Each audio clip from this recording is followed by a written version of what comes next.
May naramdaman akong masakit dito eh. Pwede ko po bang kapain? Dito po?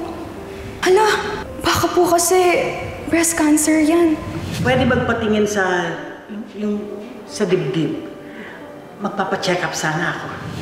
Kailangan natin magpa-schedule ng biopsy. Agad-agad. Naisip ko kasi, bago ako magpa-biopsy, sasabihin ko muna sa kanila ang pinagdadaanan ko. O, di ba? Nakita mo yung gown ng Tita Lynette mo, di ba? Bagay na bagay sa kanya. Buti na lang kamo, kaibigan namin yun. Pinarenta sa amin ng mura lang. Pati yung buhok niya, ang ganda-ganda, di ba? Chang! Chang! Kanina pa namin kayo hinahanap. Nasaan ba kayo? Ba't hindi na kayo bumalik dun sa pageant? May inaasikaso ako eh. Ha?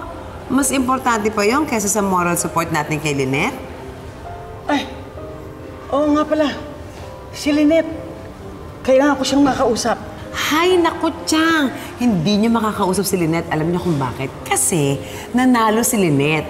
Pero pinagbibintangan siya ni Madam Zoe at ni Chantal na nandaya daw siya. Tapos dinamay pa si Madam Giselle. Nakakaloka yun, Chang, di ba?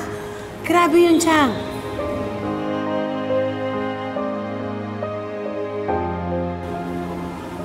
Chang, okay lang po kayo? Parang ang lalim po ng iniisip niyo. Oo nga, Chang. Parang lutang kayo. Parang yung kaluluwa niyo wala dito sa Apex. Parang yung kaluluwa niyo nandun sa malayong lugar. May problema ho ba? Okay lang ako. Ano ba? Si Lynette? Inaway ni Chantal? Tara. Puntahan natin. Pupuntahan ko. Ay, nako.